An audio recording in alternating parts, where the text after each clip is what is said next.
اس کو بھی اقبال نے ایک تصویر کشی اس کی ہے کہ جیسے حضرت امام حسین رضی اللہ تعالیٰ عنہ اور ساتھ والے وہ قربانیوں کے لیے آگے سے آگے بڑھ رہے ہیں، تو اقبال فرماتے ہیں کہ یہ فاقہ کش کہ موت سے ڈرتا نہیں ذرا، روح مصطفیٰ صلی اللہ علیہ وسلم ان کے بدن سے نکال دو۔ تو آج کے نوجوان میں یہی فرق محسوس ہوتا ہے کہ ان کے اندر سے روح مصطفیٰ صلی اللہ علیہ وسلم کو جو ہے وہ یہود و نصارہ نے بڑی پلاننگ سے نکالنا شروع کیا ہوا ہے۔ لیکن حضرت چشتی اجمیری رحمۃ اللہ علیہ فرماتے ہیں، اور یہ علامہ اقبال رحمۃ اللہ علیہ کا بھی فرمان ہے، کہ کفر کے اندر ایک نوجوان چلا جاتا ہے جس کا نام معید الدین چشتی اجمیری رحمۃ اللہ علیہ ہوتا ہے، اور جب وہ وہاں جاتا ہے تو وہاں کافر ان کا پانی بند کر دیتے ہیں، ان کا کھانا پینا بند کر دیتے ہیں۔ لیکن چند ہی دنوں میں وہ ایسے طلوع ہوتے ہیں چاند کی طرح کہ کفار، ہندو، بدھ ان کے گھروں میں بھی روشنی جانی شروع ہو جاتی ہے۔ یعنی ان کو دیکھنے کے لیے چند مہاراج جن کے اوپر پابندیاں لگائی تھیں انہوں نے بھیجے، جاؤ دیکھ کے آؤ کہ وہ کس حال میں زندگی گزار رہے ہیں۔ وہ کہتے ہیں ان کے پاس وضو کرنے کے لیے ایک کوزہ ہے، ایک پانی پینے کے لیے پیالہ ہے، چند روٹی کے سوکھے ٹکڑے ہیں، اور تو ان کے پاس کچھ نہیں ہے، ایک چادر ہے۔ تو جو چند بندے ان کے پاس گئے انہوں نے اٹھ کے ان کا استقبال کیا اور بازو کھول کے سینے سے لگایا اور محبت کی،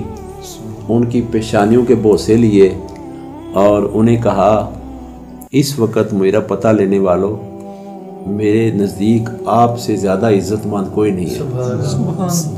تو ان کے دل میں جب الفاظ ایسے، انداز ایسا، ملاقات کا طریقہ ایسا تھا کہ جو آئے تھے ان کو چیک کرنے وہ خود چیک ہو گئے، جو آئے تھے ان کو چیک کرنے وہ خود چیک ہو گئے، کہتے ہیں چیک ان۔ اور جب ان کی صحبت میں بیٹھے تو آپ نے اپنے سینے کا فیض، جیسے نہیں بوسٹر سگنل چھوڑتا ہے اور موبائل چلتے ہیں، ان کے اندر ڈیٹا نیٹ آتا ہے، بڑی حیرانگی والی بات ہے، یہ ڈیٹا نیٹ ہے، سم ڈالی ہے، اس میں فریکوینسی، اس کے سگنل،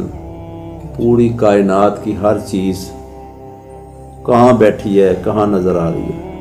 ابھی چند منٹ پہلے میں نے کال کی، اٹلی میں جو ہمارا درس ہے 100 کے قریب بچہ وہاں حفظ کر رہا ہے، تو وہ بچے پڑھ رہے تھے، وہاں اور یہاں 4-5 گھنٹے کا فرق ہے، تو فرق نہیں پتہ لگ رہا اس ڈیٹا نیٹ کے ساتھ۔ تو چشتی اجمیری رحمۃ اللہ علیہ نے اپنے جو سینے کا فیضان تھا وہ ان کے سینے کے ساتھ لگایا، کرنٹ لگا اور ان کے اندر سکون آنے لگا۔ وہ وہاں بیٹھ گئے تو اپنا آپ لٹا دیا، وہیں کلمہ پڑھ لیا اور وہ چلے گئے، کانوں کان میں بتانا نہیں کسی کو، وہ جو آئے ہیں نا ایسا پہلے کوئی نہیں تھا۔ ان کا اخلاق دیکھنا ہے تو کبھی رات کے اندھیرے میں جانا، ان کو مل کے آنا، ایک دیا انہوں نے جلایا ہے، تیل ساتھ لے جانا، کھانا بھی ساتھ لے جانا، پانی بھی ساتھ لے جانا، ان کے اخلاق نے ہر چیز کو کھینچ لیا۔ تاریخ میں لکھا ہے کہ 90 لاکھ لوگوں کو انہوں نے کلمہ پڑھایا۔ کلمہ کس طرح پڑھایا انہوں نے؟ تلوار نہیں تھی ساتھ، ان کے پاس ایٹم بم نہیں تھا،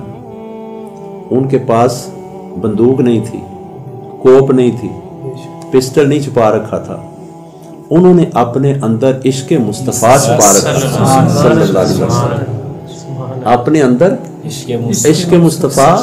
اور عشق الہی چھپا رکھا تھا، اور جوں وہ عشق کے پردے اٹھتے گئے، کھلتے گئے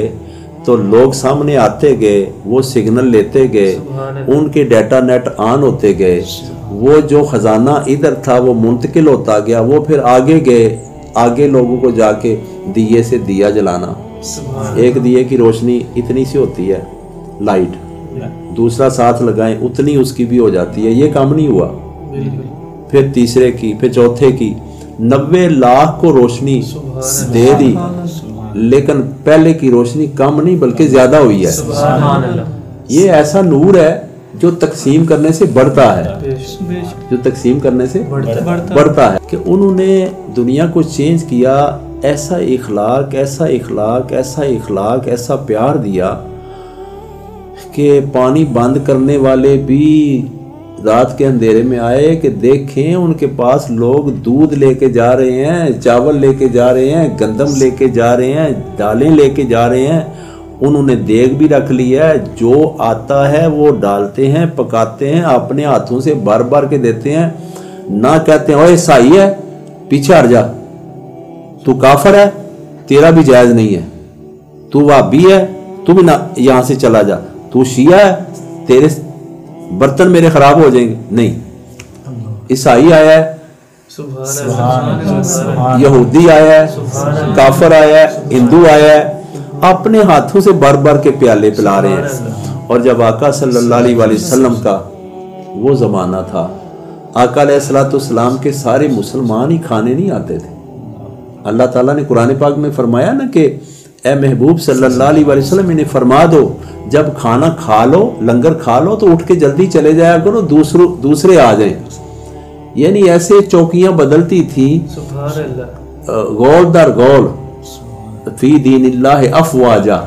فوجوں کی فوجیں آتی، لنگر کیسے پک رہا تھا، کیسے کھلایا جا رہا تھا، آقا علیہ السلام اتنے سخی تھے۔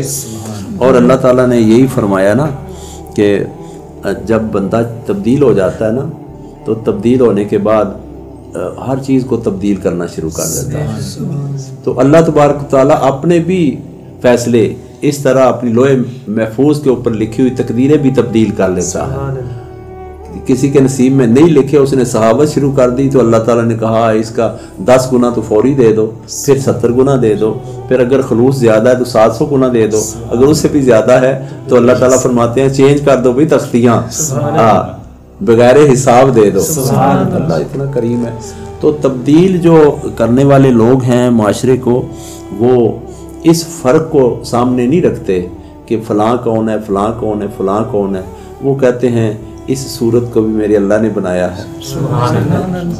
اس کے اندر فطرت جو ودیت فرمائی ہے وہ میرے مصطفیٰ صلی اللہ علیہ وسلم کی ہے۔ اکثر لوگ کہتے ہیں نا کہ کافر وہ آقا علیہ السلام کو نہیں مانتا، نہیں، آج وہ اگر بیٹی کے ساتھ باپ برائی نہیں کرتا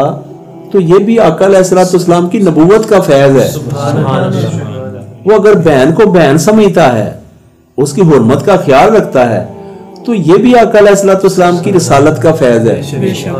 اگر وہ ماں کا احترام کرتا ہے تو یہ بھی آقا علیہ السلام کی رسالت کا فیض ہے۔ وَمَا أَرْسَلْنَاكَ إِلَّا رَحْمَةً لِلْعَالَمِينَ، پوری عالمین کے لیے آقا علیہ السلام رحمت بھی ہیں اور رسالت کا فیض بھی جاری ہے۔ تو اللہ آپ نے بجا فرمایا ہے، میں ذاتی طور پہ کرسچن سکول میں پڑھا ہوں 8ویں کلاس تک۔ اچھا، تو وہاں بھی دیکھا ہے میں نے، جتنے بھی عیسائی وہاں پہ پڑھتے تھے، اسلامیات بھی چونکہ ہمارا سبجیکٹ تھا، تو وہ آقا علیہ السلام مبارک کا سب کے اندر ایک احترام دیکھا ہے نبی ہونے کے۔ جی بالکل بالکل، سب کے اندر احترام ہے، سب کے اندر احترام۔